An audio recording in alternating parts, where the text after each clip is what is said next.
is like, what if you could cultivate such a great Jesus-like culture that these young men and women are coming in and they're beginning their families? And who's to say that maybe they fall in love with Jesus and they never want to leave that college town? Yeah. Not because they love that college so much, but just because we've fostered such a community that they want to stay. Welcome back to the Rural Renewal Podcast. We are so glad that you joined us today. Chris, how's it going? It's going well. We're moving well into spring here, which I know for a lot of you, spring started like months ago, but up here in Vermont, in the mountains of Vermont, spring starts about now. Although still with fits and starts. We had the heat running, 3 days ago, but it's going to be supposed to be, it's been in the 70s the last 3 days. So, hey, that's hallelujah. I like the winter, but we also like the spring here in Vermont. So it's, everything's starting to pop. It's nice. How about you, Kathleen? How are you doing? I'm doing well. I would agree. It's nice to be finally in spring and to enjoy this weather. Although the mosquitoes have just come out and they're fully out right now, so we're enjoying that. Yeah, so I was going to say, we spent a lot of time at softball and baseball activities. Our son plays a lot of baseball. Our oldest daughter plays softball, and so a lot of outside time, which is great. But yeah, the black flies starting to come out in the evening, and the mosquitoes. It's rural life. What can you say? It's great. It's great to be outside, but it also bug stuff is a thing, right? Absolutely. But anyway, so Kathleen, we were going to talk a little bit about something. This happened a couple of years ago, several years ago, I guess, actually. But that just kind of the kind of thing that happens when you live in a small place, a small town. So you want to talk about that a little bit? Yeah, we have a library that's just around the corner from us, and it's a great little library, and they have fully gone online, and they have, you can check your book out by scanning it. Even in rural places that has happened. Although maybe not ever. I'm sure some of you have libraries that still do punch cards. Yeah. And so we, a few years ago, we told our son that he should read My Side of the Mountain during the summer months. And so we went to the library to check it out. And a lot of the books, especially the older ones, still have like the thing in the back that tells you who checked it out and has like handwritten. So we were looking at it, and 20 years before that, someone had checked it out, and I actually knew her, and I was like, I could tell you so many things about her life. Chris and I married her and her husband. We also married her sister and her husband. We live around the corner from her brother. We did her grandmother's funeral. Actually, we've done 3 out of 4 of her grandparents' funerals. And so we have this long, like big web of connection points with her. And about a month later, we saw her and we told her the story, and we took a picture of it and showed it to her. And I love that aspect of rural ministry, is that you have all these connection points and all these stories about this one specific family. And I think that's a beautiful thing, that we can do that. And we have, and I think that's a benefit of long-term ministry as well, is that we can connect with people on a deeper level, because we've walked through so many things. And she doesn't live in our town. She lives about an hour and a half away. So I don't see her all that often, but I still have these connection points with her. And I think that's a beautiful thing. Yeah, I was going to say, I think one of the real beautiful things about that is that, when we first moved here, I think she was still in high school when we first moved here. She might have. I feel like she was early in college. Yeah, maybe. Yeah. Anyways, still sort of like very much still connected to our community. Her parents lived in our community. Then she has since, moved, not that far away, but a little ways away. But it's this opportunity we've had to continue to extend, the kind of the life of Jesus into her life, and to have those connections over a distance. And again, tons of family connections. This happens all the time in small towns and in rural places, and something that would be hard to do in a place where people were moved in and out more regularly.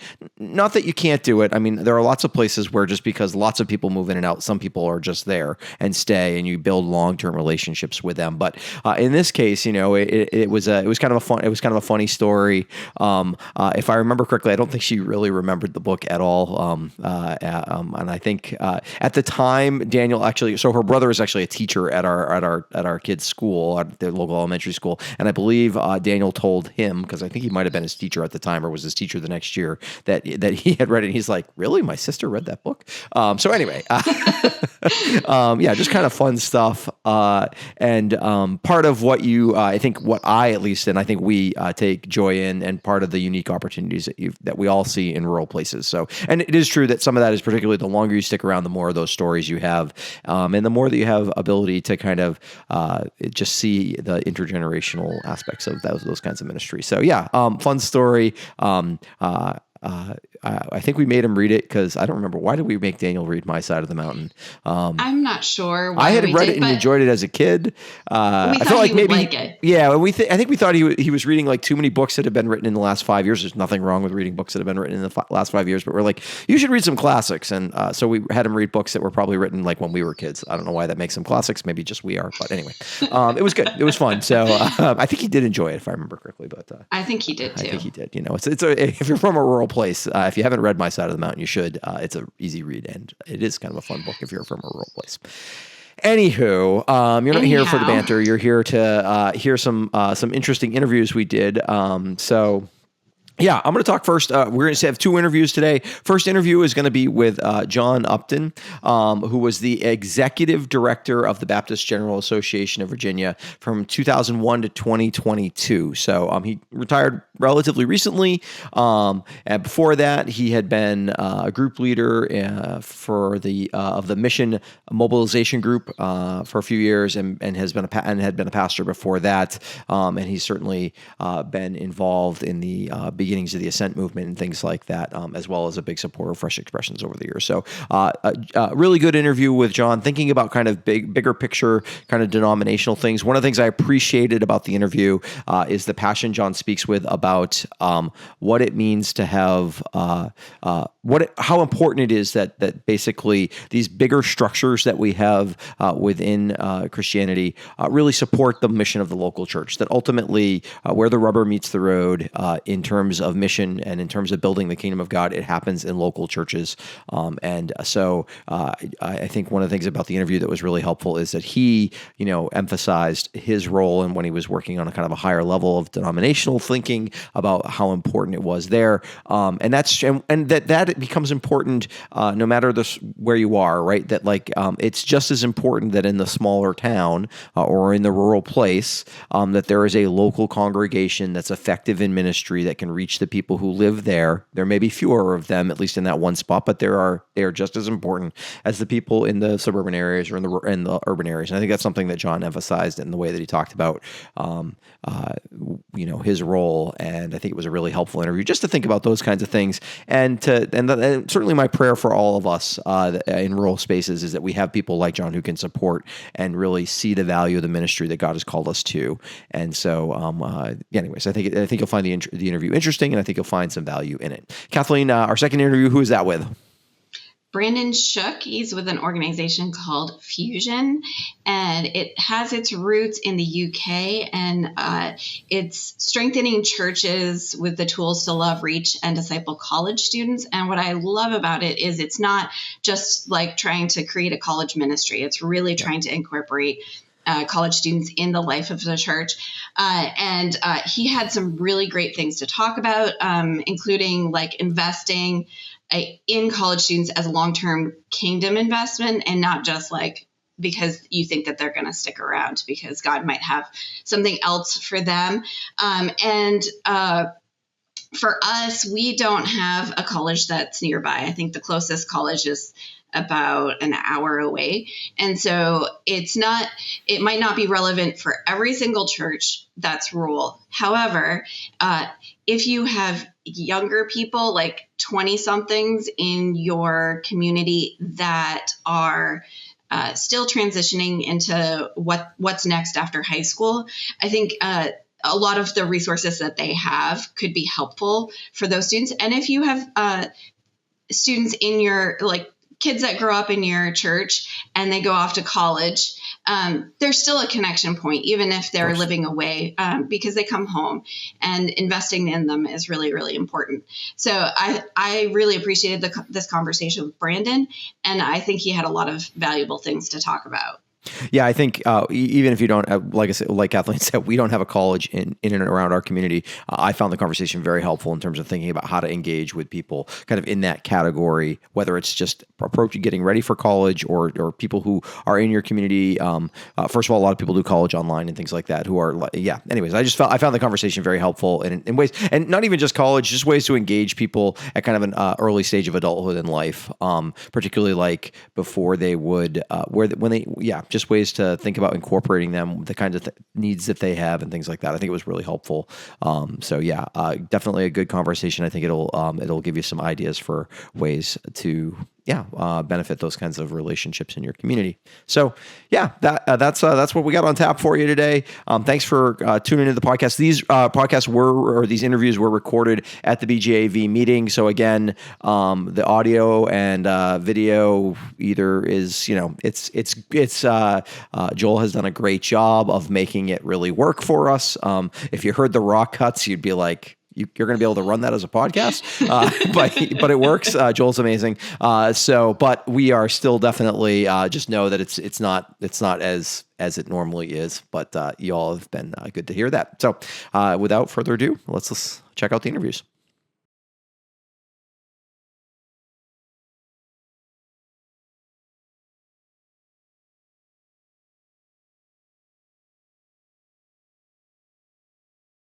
Yeah. We are welcoming John Upton to the podcast today. John, can you tell us a little bit about yourself? Oh, let's see. My name is John Upton. I'm proud to be the Executive Director Emeritus of the Baptist General Association of Virginia, and was in the exec role for 20 years and then retired about two and a half years ago, actually. And very proud that Wayne Faison has stepped behind me as Executive Director, and he will do a great job. And prior to that, I pastored different churches and also was a missionary in China and served as president of the Baptist World Alliance for 5 years from 2010 2015. I've probably got 50 questions I could ask just based on the introduction. But we mostly, I think, wanted to come together today to talk about, first of all, this is the Rural Renewal Podcast. So maybe we'll start there. You obviously have both, you've told us before, you've pastored in rural churches, and you've certainly worked with lots and lots of pastors in rural places. So what do you see as some of the challenges and some of the unique gifting that our rural churches offer up? Well, I think I pastored Urbana Baptist Church. Actually, I pastored there twice. They gave me a second chance. Left there and went to the mission field in China and came back to the same church when we returned back from the field. So had a great experience at Urbana. It's a church right on the Chesapeake Bay, kind of a fishing community, but mainly a resort community, but very rural and very country. They just didn't realize that the world was coming to them. Yeah. It's many of our rural communities are discovering as urban centers sprawl out further and further, and they get caught up in metro environments. But I would say some of the challenges of being a rural pastor is, just resources. And a lot of times churches are small. They tend to be family units, so they become single-cell churches, and they become, churches where you feel like you're more of a chaplain. I fortunately was able to serve in a church where much of that would have been true, but people from New York, people from D.C., there was a lot of folk coming into the community buying waterfront property. And we had a huge campground nearby, which provided all kinds of opportunities. So though I was a single staff pastor, which meant you do everything, you work morning, noon, and night, it was exhausting. But the relationships were rich. You get to know the people. And when you serve in a rural setting, what I discovered for me is I was pastor of Urbana Baptist Church, but it wasn't long before I became the parson of our entire county. And if I went to the hospital, I just didn't visit people from Urbana. I visited people from all over. And you become known throughout the community as the parson. I'd never been called that before, but in that rural setting, I said, is that a good thing or a bad thing that I'm a parson? What exactly do you do with a parson? But it was a badge of honor that they bestowed. So you become part of the community.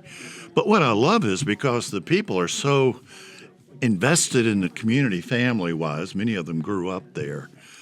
Boy, the reach into the community is so deep. If you can leverage the family relationships that you have into the community, you can transform a community. And we did that with the campground ministry. I just went up to the people on the campground. I said, would y'all like to have a Sunday morning worship service? And they said, sure. So I went to some of the people in the church who I thought had some gifts for ministry. And I said, well, I can't do both. If you'll help me, I can do both. And so they stepped up to the plate. And we were running 500-600 at the campground ministry in about 2 years. And it was really, we called it the golf cart ministry because everybody showed up in a golf cart. Okay. And all these hundreds of golf carts would come pouring in. And people would stand up out of the golf cart and sing a hymn and then sit back down in the golf cart. And I remember we had an Easter morning service, sunrise, and I didn't think anybody would be there. I thought everybody would be at their home church. But we had almost 1,000 people at that one. I went, whoa, I asked this guy who came out in golf cart. I'd never seen him before, or at least I thought I had. I said, gosh, I thought everybody would be at their home. Where's everybody coming from? And he just said, John, this is the only church I've ever known. And you're the only pastor I've ever known. Of course, I wanted to ask, have we ever met? I didn't dare. I said, well, I'm honored to be your pastor.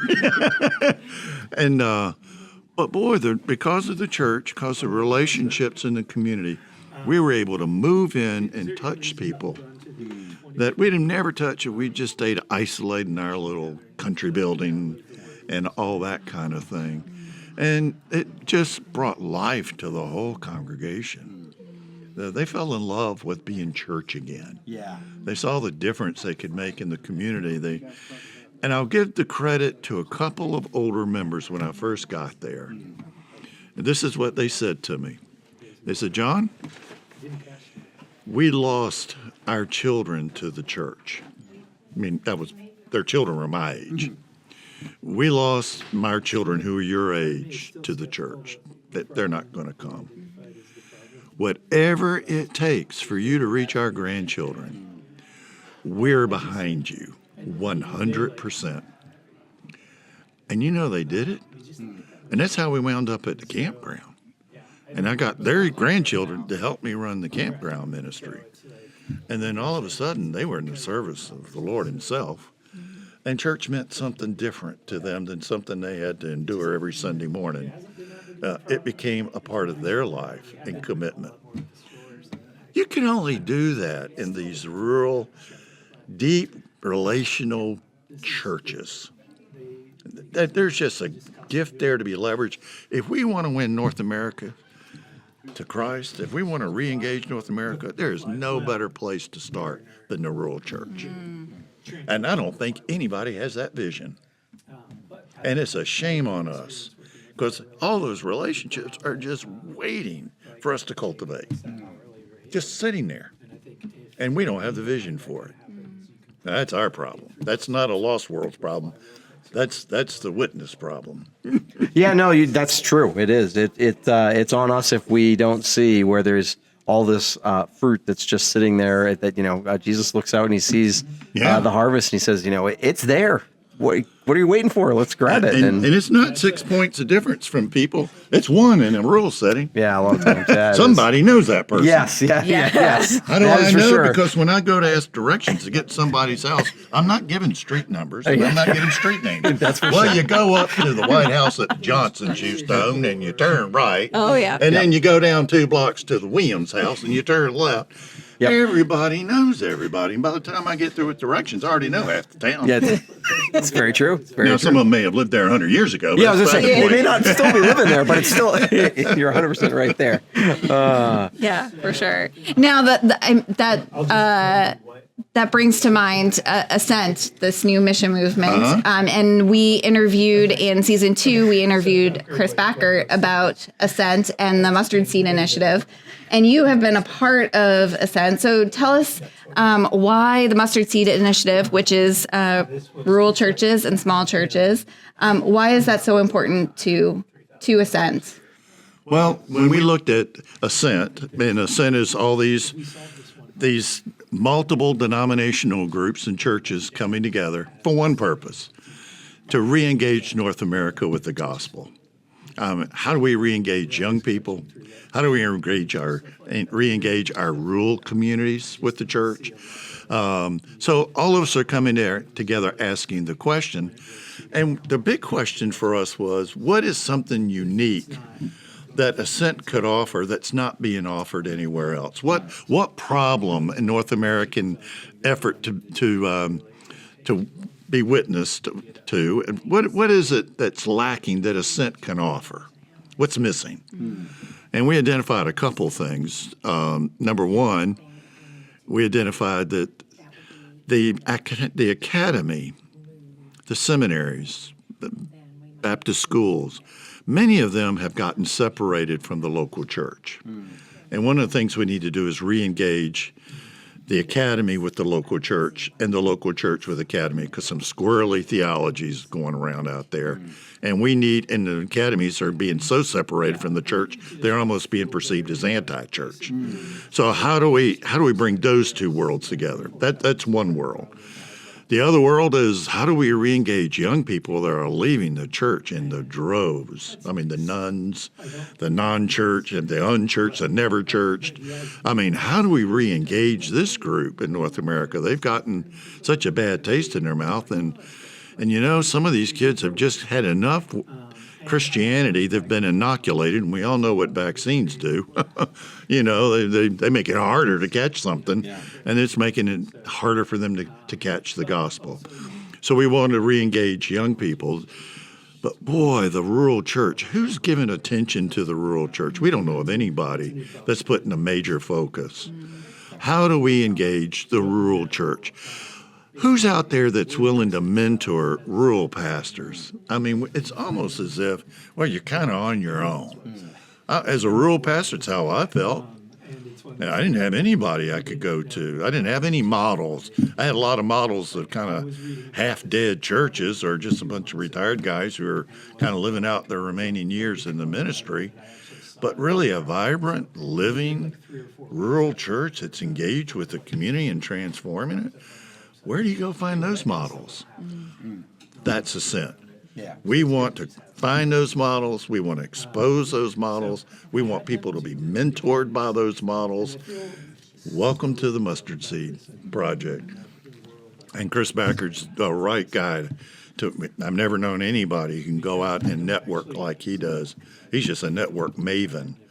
And if he can build enough of these coalitions out there where you can go to someone nearby and go, that's how this can be done. Yeah. And it's energizing when you see that model. Yeah, I would say some of the most powerful lessons we've learned in ministry has been from people. Yeah, from some of the relationships forged that were kind of helped forged to us through our kind of local connections, through our Baptist, through the ABC. We're in ABC, Vermont, New Hampshire,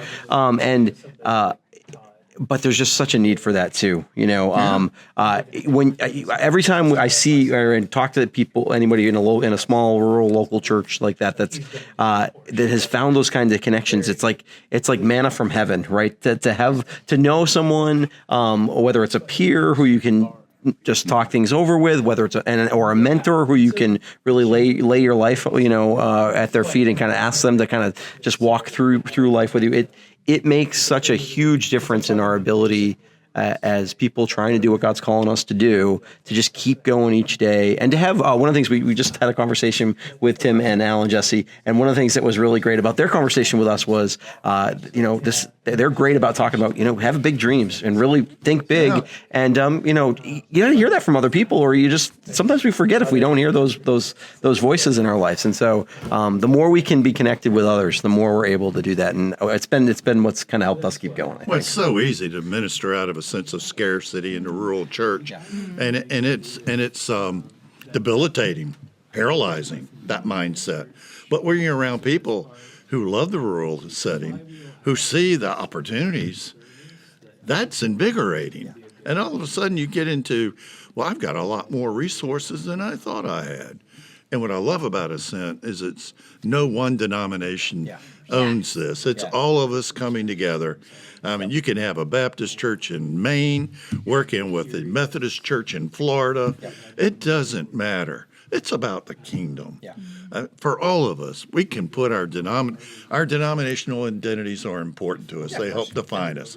But when it comes to kingdom work, I'm a Baptist working with my Methodist friends or Church of God friends or Assembly of God, it doesn't matter. People are coming to know the gospel, and that's celebrating for everybody. If we can't celebrate that, we got to go back to school. Yeah, we're the wrong business if we can't celebrate. Our theology got really messed up somewhere. Wow. No, we love that, because I think we're healthier when we have these connections with people outside of our little small circles, and so when we are able to talk and connect and help each other, we are encouraging one another. And there's been a lot of discouragement in the last few years. So that's one thing that I love about Ascent, is that it's just such an encouragement. Everybody is really wanting to share Jesus with their neighbors and to support one another in doing that. So I think that's a beautiful thing. And what I love about all this, we don't know where it's going. No. And we're having too much fun on the journey. God will show us where we're going to go and where this is ultimately going to land. But in the meantime, kingdom work's being done. Rural communities are being encouraged. Churches are discovering we don't have to have a sense of dying. Our Lord we know the last chapter of the book. We know how this thing ends.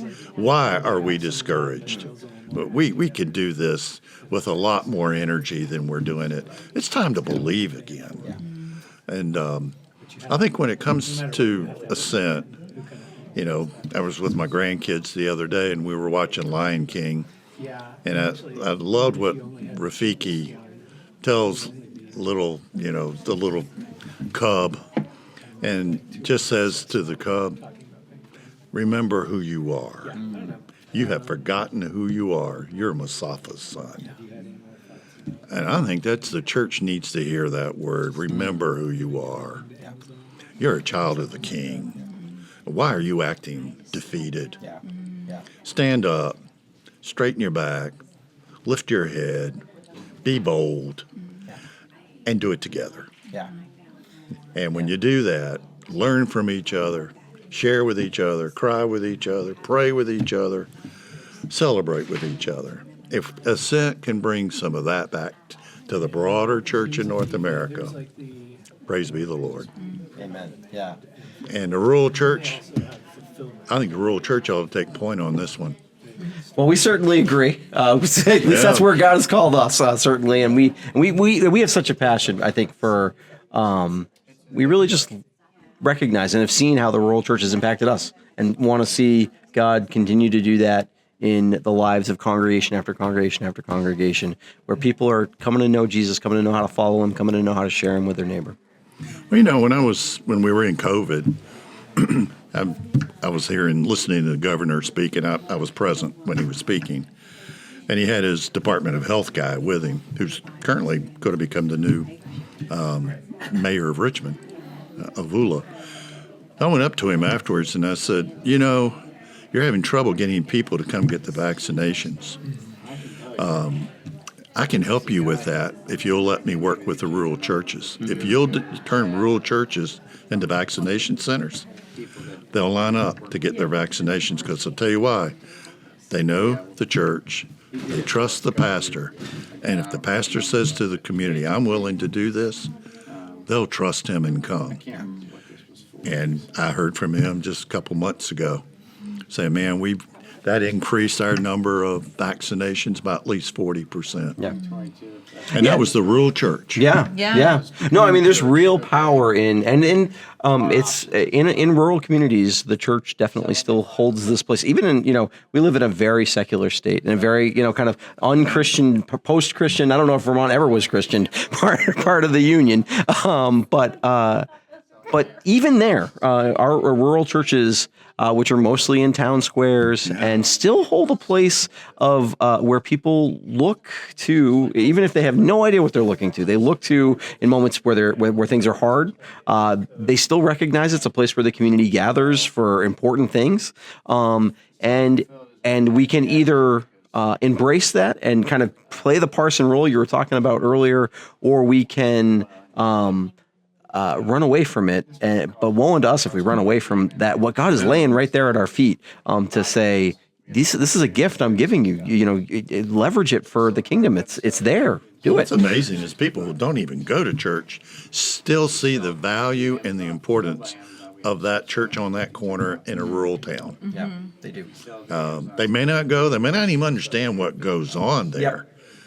But to them, it brings peace, security, and comfort. It's just in its presence for what it represents. Well, what better place to start with a presentation of the gospel than that? Yeah, exactly. You don't even have to say a word. You already got that much going for you. Yep. So how do you take that out to the broader community and put feet to that? Yeah. And that's the challenge we have. Yes. Yep. Well, I think we'll finish up with just one of the things that I think we've seen kind of from afar from you, and that I keep hearing as we talk to people at the BGAV, is one of the things that you were so helpful in kind of helping in your time here in leadership, was to give vision to the BGAV as not just the BGAV. That so often things like Ascent or Fresh Expressions, the BGAV has poured efforts and resources into that certainly, I'm sure, have borne lots and lots of fruit for Baptists in Virginia, but have also borne fruit for so many others across North America and across the world. And so just share a little, you've already shared a lot about how you think that, how that is so important to you, but can you share a little bit about how, just give you a chance to ruminate on that one more time. Let me take you to a moment where God really spoke clearly to me. I was coming back from an international trip, and I was on the plane. And I'd read everything I'd brought to read for that trip. I had written everything I could think to write in preparation for meetings galore. So I was just bored, and I still had 8 hours left flying. And the guy was sitting beside me, and I noticed he was reading a magazine. I grew up in Norfolk, Virginia, and my dad worked on aircraft, and he was an aircraft engineer, aeronautical engineer. So I've always had an interest in jets and airplanes, that kind of thing. And the guy was reading an aeronautical magazine, and I saw him. He just threw the magazine down, and he said, I got to get up and walk. And I said, well, do you mind if I read your magazine? I'm bored. He said, oh, help yourself. So I saw what article he was reading. It was about getting blood clots while you fly. So, he had to get up and walk. And so I didn't read that article. But I found one. The next article was an article on how prop planes move through the air. Well, that's really dumb. That'll be a short article. Pushes the air, but I was wrong. Doesn't push the air back. It's kind of like the wing of an airplane. It's not the air underneath the airplane that lifts the plane. It's the vacuum that's created above the wing that causes the plane to rise. Well, same thing with going forward is that prop creates a vacuum in front of the plane. And it pulls the plane. The plane is more pulled forward than it's pushed forward. I went, oh. Would that work for the church? I've been trying to push an organization on my ministry. And I guarantee you that is one stubborn bunch of people. That's you can put a whole lot of energy and go nowhere fast. What would we set out in front of us? And it was as clear as, John, you've been trying to push an organization to be the kingdom. Why don't you set the kingdom out in front of the organization and let the kingdom pull you into it? And let the kingdom define you in relationship to all the other parts of my family. And all of you being pulled into my kingdom work, you'll find that you'll be the body of Christ.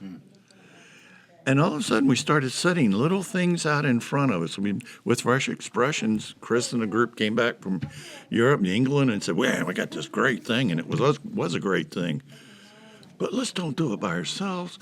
Let's set something out in front of us that's kingdom size, and let the kingdom size pull us into it. And you know what? It turned out to be a whole lot of fun. Than trying to own it, protect it, guard it, hold it like a fist, keep it from others. You know, this is ours, don't you dare touch it. Oh my goodness, what a waste of energy. But to set this out in front of us and to feel it gently pulling us into a new day. Ascent is an outgrowth of that. Ascent, because out of participating with all these other groups, we met a lot of friends. And so when it came time to talk about Ascent and how to re-engage North America with the gospel, we already had all these relationships, 40, 50, 60 denominations out there. All of us been pulled into a kingdom space because God set that in front of us. And we didn't have to push ourselves there. God called us there. And now we're part of a bigger family. We're not out there by ourselves. God didn't ask us to reach the world by ourselves. We got great partners, and on this journey, we have good friends, and it's made it a lot of fun. Hence, we're sitting here talking Exactly. right now. 100%. This is an outgrowth. It is 100%, and we are incredibly thankful for it. Yeah, for sure. It's been a huge blessing to get to know and to be a part of this, because this is we want other churches to be encouraged to continue to do what they've been called to do, to minister in their local communities. But it's hard. Yeah. And so if we can be an encouragement to them and give them the resources that they need, like that, our prayer is that we would get lots of fruit from that. And when we all have fruit, like good things happen. And so I'm just really grateful for all the work that you've put into Ascent. And before we close out tonight, do you have any encouragement for our rural pastors? Relax. Enjoy the children of God. God has entrusted people he loves dearly. Look at them with fresh eyes. See them as his children. He died for them as he died for you. Fall in love with the people again. And don't carry the burden all by yourself. Find some good friends. I hope you can find them in Ascent, but find some friends to walk this journey with. Don't just be an encourager to others. Be open to encouragement yourself. God meant for this to be joyful. Remember, we're supposed to be people of good news.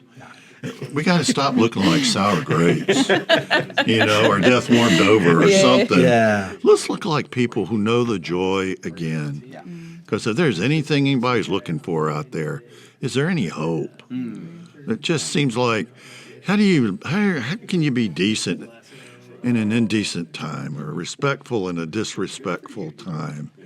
And it's so easy right now to harden your hearts and to have your mind go rigid. Don't go there. Just walk in a deeper faith. Well, we can't thank you enough, John. Thank you for your time, and thank you for all that you've done for Ascent and for Fresh Expressions. And yeah, it's just been great to have this conversation with you. And well, thank you. Yeah, definitely. And blessings as y'all give leadership to this. Thank you.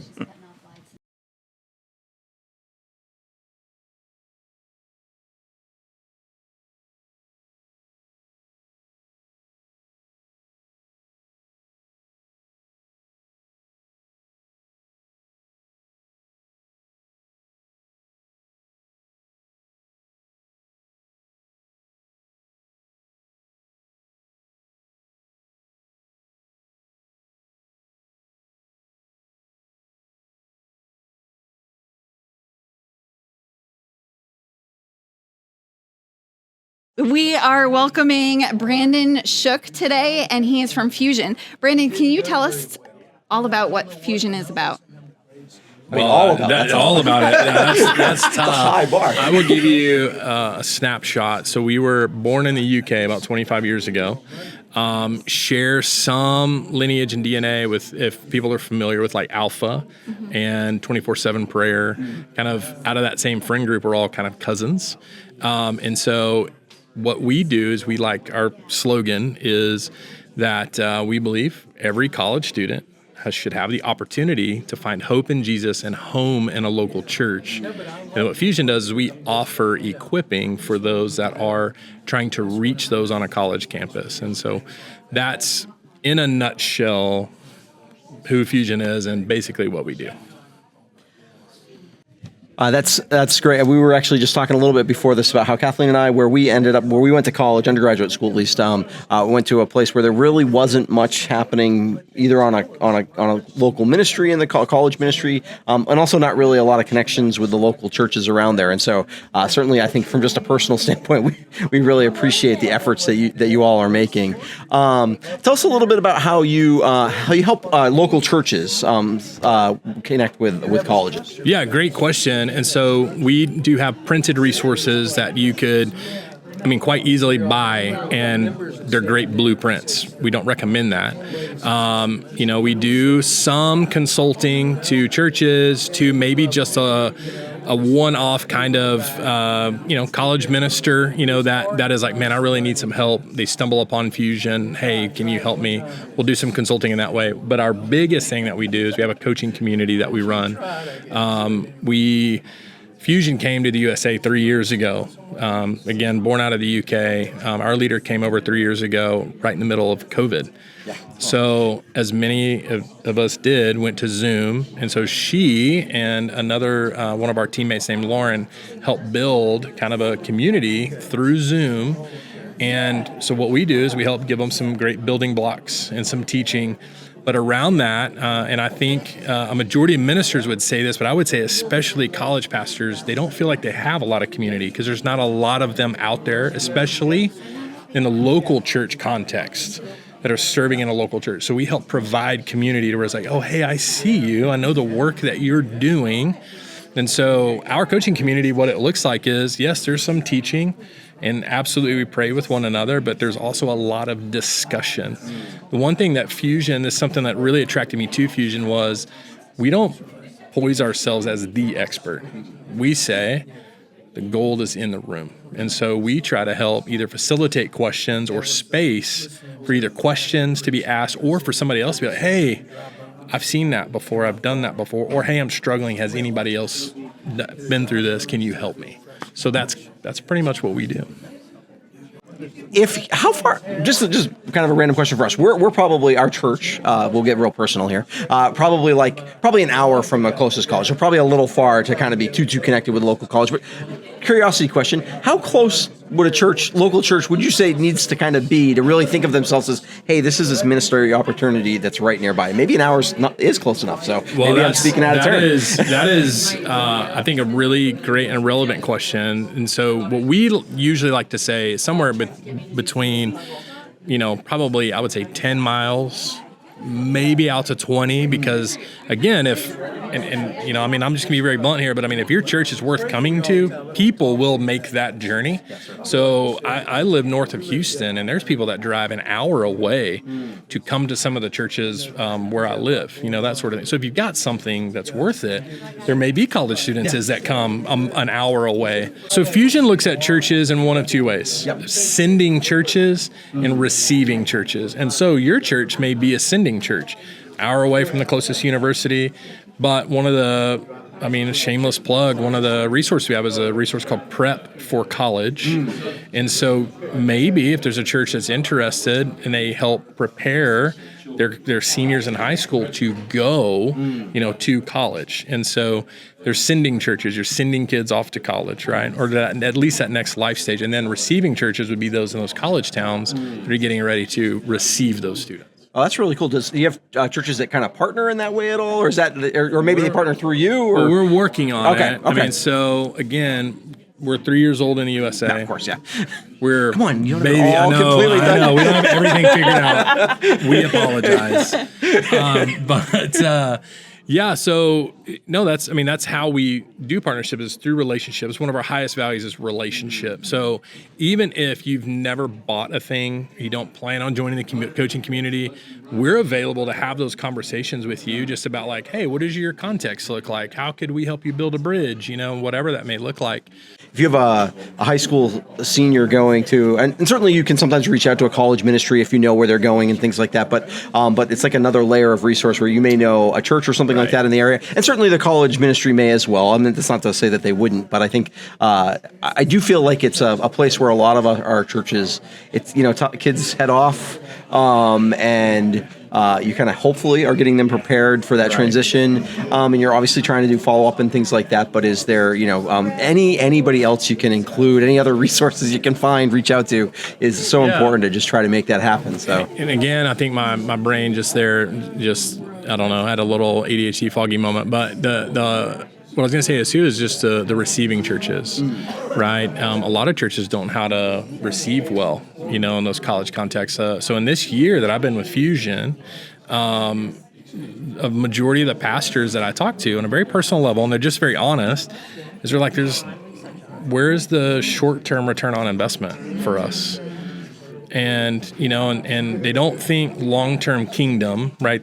Because a lot of these, especially smaller churches in these college towns, they're thinking about, how do I keep the doors open? How do we pay the bills? Realistic questions. Yeah, absolutely. So I'm not dogging them at all. Yeah. I'm just saying it's very real, and they're being honest, and they're not being flippant either. Yeah. So, but it's one of those things that receiving churches, a lot of them are like, well, what is that ROI for this congregation? Right. And so what's been beautiful is having conversations about like, hey, have you thought about the kingdom investment of welcoming in these college students? Maybe they're called to ministry in some way, shape, or form, whether it's, mechanical engineer, an entrepreneur, into pastoral ministry as a vocation, or missionary, whatever that may look like. But have you thought about what the kingdom investment could be like for the long term for this young person? Or just a simple fact, and that was beautiful. I just got to talk to a guy named Zako here that is from India, and we were talking about how, the scriptures say that we're called to go to the ends of the earth. But through the college campus, the ends of the earth come to the U.S. in droves. And so think about the impact you could have possibly down the street or across the street for the world, global impact for the kingdom, if we know how to maybe receive these college students. That's so beautiful. I think I think back at when I was in college. I didn't get involved in a church on campus or near campus, but my church was only like 25, 30 minutes away. And so when I went home, the pastor of the church at the time, Pastor Paul, he was 88 or 89. And every time he saw me, he just showed me so much love. And even if I hadn't been at church for 2 or 3 months, he was just so excited to hear about school, and he was able to connect with me.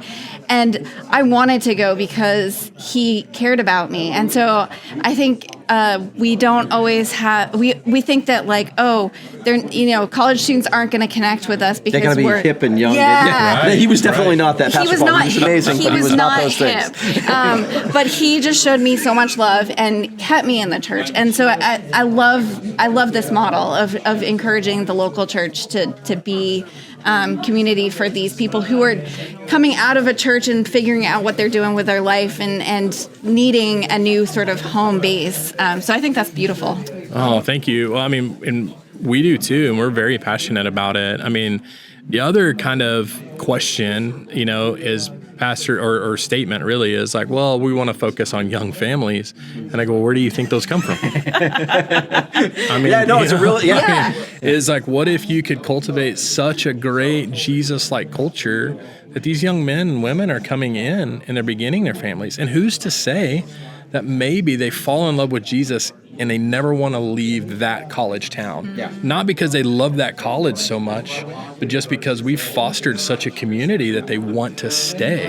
I mean, that's a thing too that could happen. Yeah. And I love your point about investing in the kingdom. One of the things that happened for us when we were in seminary, we had the opportunity to serve at a church who could have hired an associate pastor. They were kind of on the bigger side of a solo pastor church size. They had enough where they could have hired a part-time associate, and probably could have used the help with that. But instead, they really had a vision for. They were a series of about 4 different. We came in as the 2 of us, but other people who came through and served essentially as associates underneath the lead pastor. And were as very inexperienced, just trying to learn what ministry was kind of people.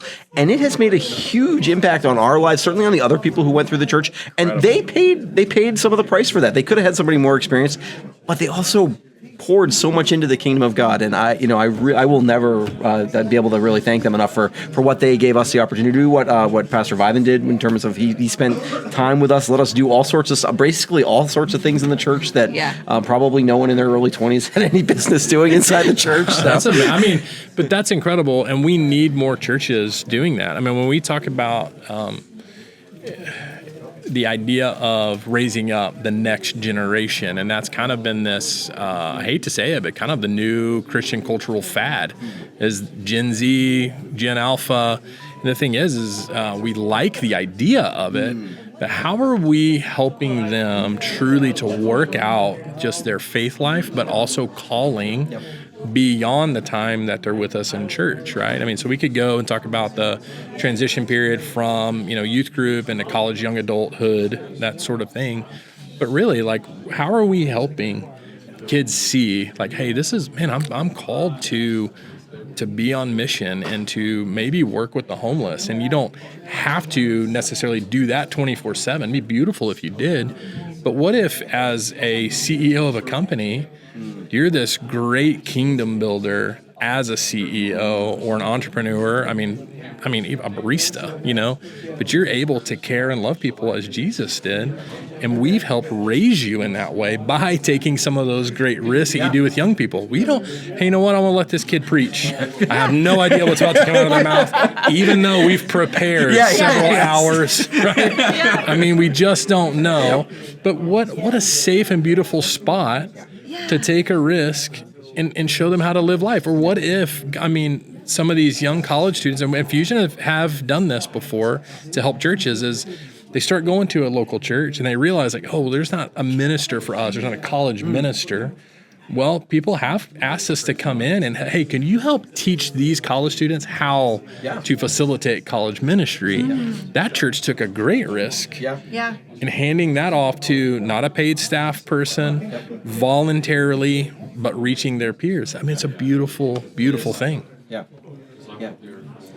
Well, Brandon, thanks for your time this afternoon, or I guess it's evening, whatever time it is. It got dark outside at some point, so but thanks for your time. We really appreciate it. Fusion sounds amazing.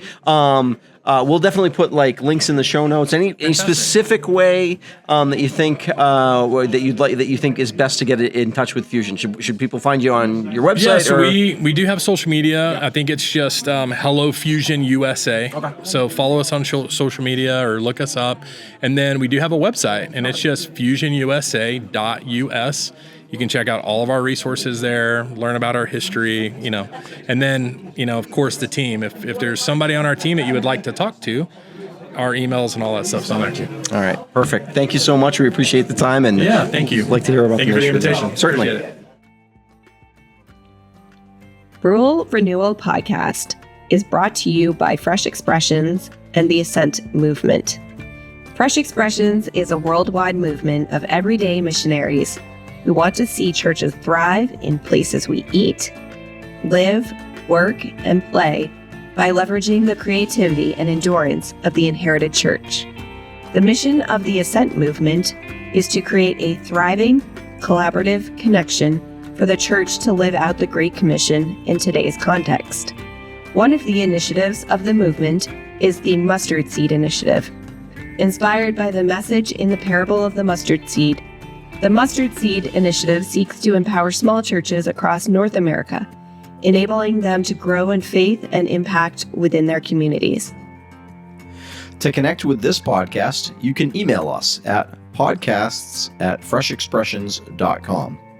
Rural Renewal Podcast is hosted by Kathleen Blackie and Chris Blackie. It's edited by Joel Limbowen and produced by Kathleen Blackie and Jeanette Statz. Our senior director is Shannon Kaiser. A special thank you to Brad and Joni Perry of Alabaster Grace for the use of their music for our podcast. If you have learned something or been encouraged by this podcast, please help us spread the word. You can give us a review on Apple Music or Spotify and share this episode on social media. May God be merciful and bless us. May his face smile with favor on us. May your ways be known throughout the earth, your saving power among people everywhere. May the nations praise you, O God. Yes, may all the nations praise you. Let the whole world sing for joy because you govern the nations with justice and guide the people of the whole world. May the nations praise you, O God. Yes, may all the nations praise you. Then the earth will yield its harvest, and God, our God, will richly bless us. Yes, God will bless us, and people all over the world will fear him. Psalm 67.